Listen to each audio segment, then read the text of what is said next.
y estamos comprobando que además de la pandemia sanitaria, viene una pedazo pandemia ahora que es la leche, que va a ser la pandemia social. Una serie de puntos fundamentales para sacar adelante a muchas familias de la situación. Marea Básica y Campamentos Dignidad denuncian la situación de muchas personas y colectivos y reivindican medidas para hacer frente a este estado. La delegación del Gobierno les deniega una concentración delante de la presidencia de la Junta de Extremadura prevista para el próximo 14 de mayo, que ha sido recurrida por los organizadores. Para Juan Viera se está produciendo un recorte en las libertades, entre ellas la libertad de expresión. Buenas tardes, gracias por venir a esta convocatoria, a esta rueda de prensa. Desde la Marea Básica y Campamento Dignidad hemos comenzado hoy una serie de actividades, de acciones, iniciando una rueda de prensa en donde de alguna manera queremos reivindicar y denunciar la situación en la que se encuentran muchas familias en este país y que por tanto es necesario que por parte de los poderes políticos se tomen medidas que hagan frente a la situación. Las ruedas de prensa se están realizando en diferentes localidades del territorio nacional y en diferentes localidades de aquí de Extremadura. Los puntos reivindicativos que estamos planteando, por resumirlos de alguna manera, son 5. En primer lugar, exigimos la puesta en marcha de una renta básica que permita a muchas familias salir de la situación económica en la que se encuentran. El ingreso mínimo vital que quiere poner en marcha el Gobierno nos parece que es insuficiente y que llega a muy pocas familias de las que necesitan realmente un empujón en esta situación de crisis económica. En segundo lugar, estamos exigiendo que se paguen los ERTES a todos los trabajadores y trabajadoras, que hay muchos que todavía no han cobrado, y que al mismo tiempo no se permitan los despidos. O sea, hay grandes empresas que, a pesar de haber obtenido muchos miles de millones de beneficios en estos años, cuando ha llegado esta situación de crisis, han trasladado sus gastos, los gastos salariales y los gastos sociales de los trabajadores al Estado, mediante la actividad, esta cuestión que se llama empleo regulación temporal, el expediente de regulación temporal de empleo, y se han quitado en medio, como he dicho, los gastos salariales y las cotizaciones sociales. Las han traspasado al Estado, a pesar de que han tenido muchos miles de millones de beneficios durante estos años. Entonces, lo que no puede ser ahora es que haya ya grandes empresas pensando en transformar los ERTES en despidos, y eso es algo a lo que el Gobierno no puede aceptar, y nosotros vamos a denunciar esa situación y exigimos que no ocurra eso. En tercer lugar, pedimos y exigimos que por parte de las empresas eléctricas no se lleven a cabo cortes de luz, de agua y de gas, de los elementos básicos para la familia. Vuelvo a repetir lo mismo, las grandes empresas eléctricas como Endesa e Iberdrola han obtenido millones de beneficios durante estos años, y ahora es necesario que tengan una mínima solidaridad con las familias que lo están pasando bastante mal. Por poner un ejemplo, Iberdrola en este primer trimestre, según los datos de la Contabilidad Nacional, ha obtenido algo así como 986 millones de euros en beneficios. Por tanto, no se puede consentir que estas empresas procedan a cortes de luz, como está ocurriendo en algunas localidades de Extremadura. Otra cuestión que planteamos, otro punto reivindicativo, es los desahucios.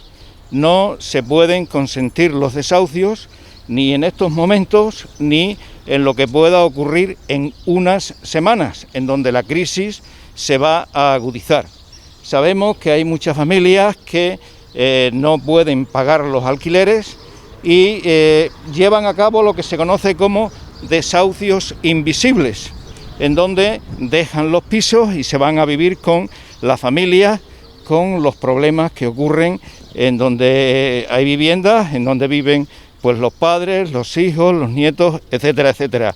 Hay una acumulación de gente y esas familias que viven en alquileres no pueden, en la mayoría de los casos, como ocurre aquí en Extremadura, que todos lo conocemos, no pueden acceder a los programas de protección oficial del gobierno, porque si van al banco, el banco no le da el crédito porque no tienen las garantías suficientes ni cumplen los requisitos para ello.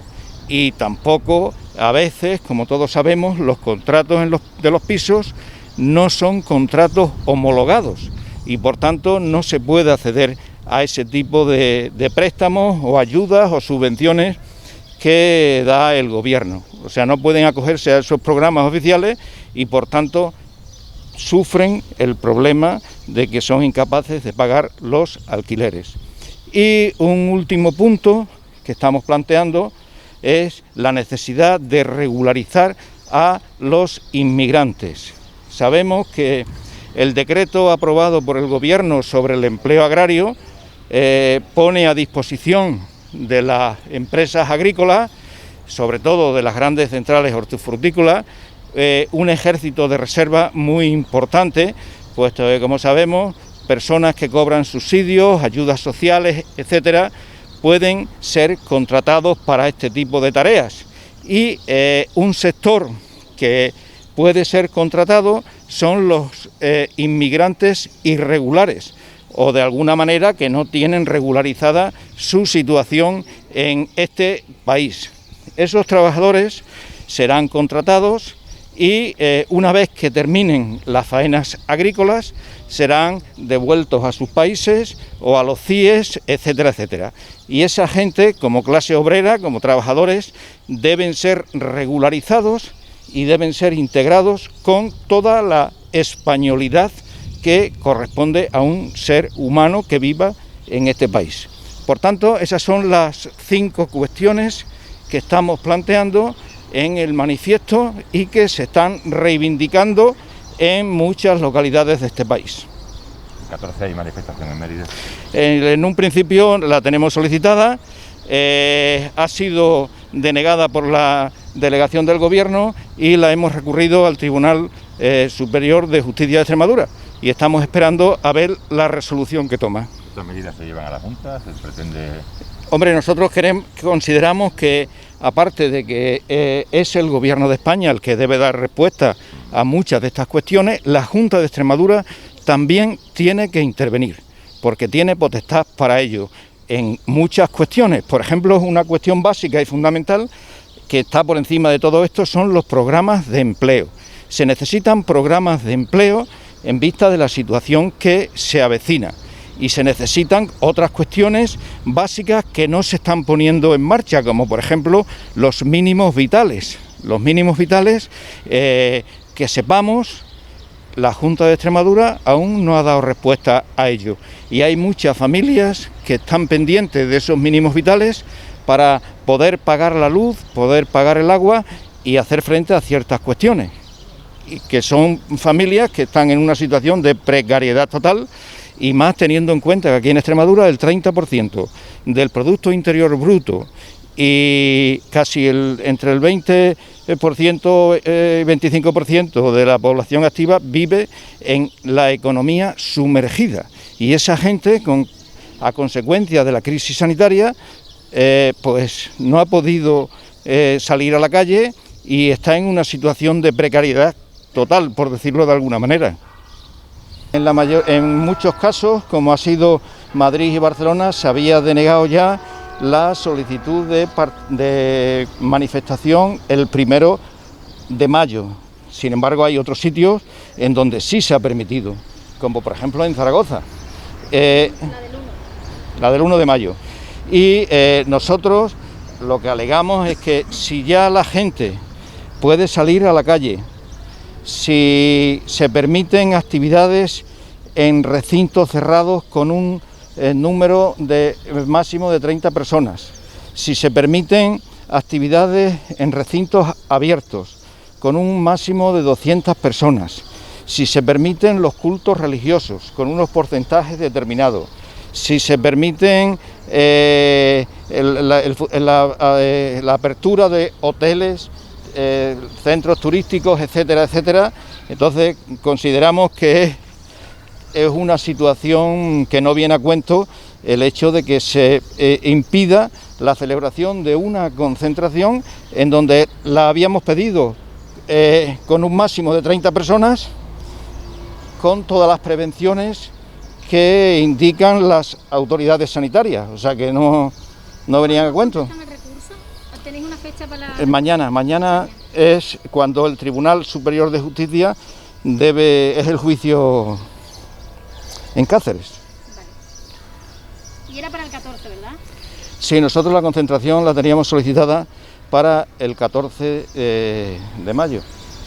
¿Veis que detrás de este estado de alarma puede haber un recorte de libertades en este sentido? Es que precisamente viendo el BOE, en donde aparecen todas las normas que hay que cumplir y la apertura, por decirlo de alguna manera, que se da ya al confinamiento que hemos tenido y tal, pues lo que se ve es que se permite todo, excepto la libertad de expresión y la libertad de manifestación, la libertad de crítica, lo cual quiere decir que parece que estamos en un estado represivo en donde lo que se impide es que la gente se manifieste y se oponga a ciertas medidas o a ciertas cosas que se hacen en estos momentos.